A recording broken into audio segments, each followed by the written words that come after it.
Melihat masa depan bukan seperti ramalan kaku. Bukan soal meramal siapa jodohmu, tanggal pernikahanmu, atau angka lotre minggu depan. Masa depan bukan tempat di ujung garis waktu. Masa depan adalah medan. Sebuah lapisan getaran yang terdiri dari banyak kemungkinan. Seperti cabang-cabang jalan yang membentuk pohon besar. Dan setiap pilihan, setiap niat, setiap tindakanmu akan membelokkan arahmu ke salah satu cabang itu. Jadi, kalau begitu, siapa yang bisa melihat masa depan? Dan bagaimana cara kerjanya? Pertama-tama, kita harus sadar bahwa masa depan itu cair, tidak absolut. Dia hidup, dia berubah, tergantung dari pola pikir kolektif manusia, pilihan individu sehari-hari, kontrak jiwa yang dibawa sejak lahir, dan arus waktu semesta yang terus bergerak. Nah, jiwa-jiwa tertentu yang telah melalui banyak pembersihan diri, banyak keheningan, dan membawa izin khusus dari alam bisa menyentuh lapisan itu. Tapi cara mereka melihat masa depan bukan seperti nonton film. Tidak ada layar, tidak ada suara narator. Yang mereka tangkap adalah simbol pola getaran rasa batin, penglihatan di antara tidur dan sadar atau dalam meditasi yang sangat dalam. Dan mereka tidak akan pernah berkata, kamu akan mengalami ini titik. Karena mereka tahu masa depan bukan kepastian, tapi kecenderungan. Yang terlihat sekarang bisa berubah jika medan energinya berubah. Siapa yang bisa melihat masa depan? Biasanya ini adalah jiwa-jiwa yang sudah sangat hening, bersih dari ego pribadi.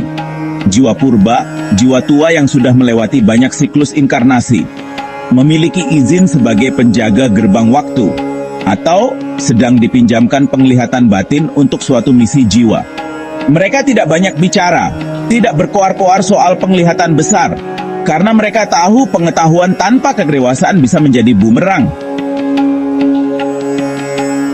Kalau kemampuan ini muncul sebelum waktunya, dan digunakan oleh jiwa yang belum cukup dewasa, akan ada banyak jebakan. Terjebak ego, merasa spesial, merasa lebih tahu dari orang lain. Salah tafsir, karena simbol bisa sangat subjektif. Terikat secara obsesif, ingin mengendalikan semuanya. Mengganggu kontrak jiwa, karena ketakutan bisa mengubah arah alami kehidupan. Makanya banyak jiwa yang sebenarnya punya benih kemampuan ini, tapi tidak dibuka dulu. Disiapkan perlahan, dilatih dalam diam. Kamu tidak akan tahu siapa mereka kalau hanya menilai dari luar. Mereka tidak mencolok, tidak memamerkan diri. Mereka sering lebih banyak diam, tidak pernah berkata, aku tahu segalanya.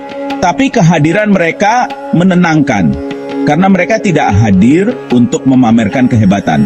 Mereka hadir sebagai penjaga harmoni, bukan peramal nasib. Dan sekarang, aku ingin tanya sesuatu ke kamu. Coba dengarkan hatimu sebentar.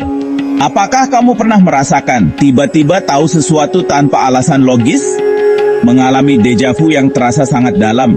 Mimpi yang seperti lebih nyata dari kenyataan? Atau punya perasaan aneh bahwa kamu sedang mengulang sesuatu yang pernah kamu lalui? Kalau iya, mungkin jiwamu sedang bicara. Mungkin ada benih kemampuan itu dalam dirimu. Belum tentu harus kamu gunakan sekarang, tapi kamu bisa mulai mengenalnya, menyapanya, dan membimbingnya tumbuh dengan bijak. Ingat, kekuatan bukanlah soal melihat masa depan, tapi mempersiapkan diri untuk setiap kemungkinan dan tetap tenang, apapun yang datang. Karena pada akhirnya, yang lebih penting dari mengetahui apa yang akan terjadi adalah menjadi siapa kamu saat itu terjadi. Kalau kamu merasa ini menyentuh bagian dalam dirimu, mungkin ini bukan sekadar konten. Mungkin ini adalah panggilan. Panggilan untuk mengenal siapa dirimu sebenarnya. Dan pelan-pelan, kembali pada getaran jiwamu yang sejati. Banyak orang masih memikirkan waktu secara linear. Lahir, tumbuh, tua, mati, lanjut ke masa depan. Seolah hidup ini seperti rel kereta api. Satu jalur, satu arah, satu tujuan. Tapi bagi jiwa yang telah menyentuh lapisan keheningan terdalam, waktu itu bukan garis. Waktu itu medan. Seperti danau sunyi yang luas, di mana setiap getaran pikiran, perasaan, dan pilihanmu menciptakan riak. Riak itu menjalar ke segala arah, menciptakan kemungkinan. Dan ketika banyak riak dari banyak jiwa bertemu, terbentuklah pola besar, arah kolektif manusia. Itulah kenapa masa depan bukan sesuatu yang sedang menunggu untuk terjadi, tapi sesuatu yang sedang diciptakan bersama. Jiwa yang bisa membaca arah medan masa depan bukanlah orang spesial. Mereka bukan untuk dipuja atau disembah. Mereka seperti petani yang bisa membaca cuaca, bukan untuk mengendalikan hujan, tapi untuk bersiap menanam atau menyelamatkan benih. Kemampuan itu muncul bukan untuk dipamerkan, tapi untuk dijaga dengan kerendahan hati. Karena semakin jauh kamu melihat ke depan, semakin dalam kamu perlu berserah kepada yang lebih luas. Karena tidak ada satupun jiwa di dunia ini yang bisa memegang semua kepastian. Yang bisa dilakukan hanyalah membaca arah dan menjaga niat. Lalu bagaimana sebenarnya penglihatan itu datang? Biasanya dalam keheningan. Saat kamu tidak sedang mengejar apa-apa. Saat kamu duduk diam dan batinmu mulai menepi.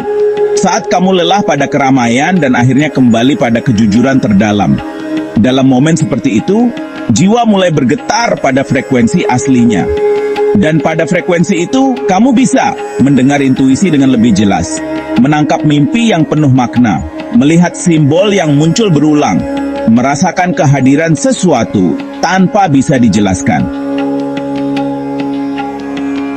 Pada akhirnya, kita semua akan dihadapkan pada momen-momen di mana arah menjadi kabur, pilihan menjadi banyak, dan masa depan tampak seperti kabut yang menutup jalan. Disitulah kita belajar satu hal paling penting. Kebebasan bukan berarti tahu segalanya.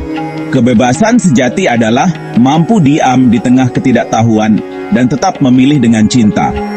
Karena mungkin kita tidak perlu tahu semua kemungkinan. Cukup menjadi bagian dari kemungkinan terbaik itu dengan menjadi versi baik dari dirimu hari ini.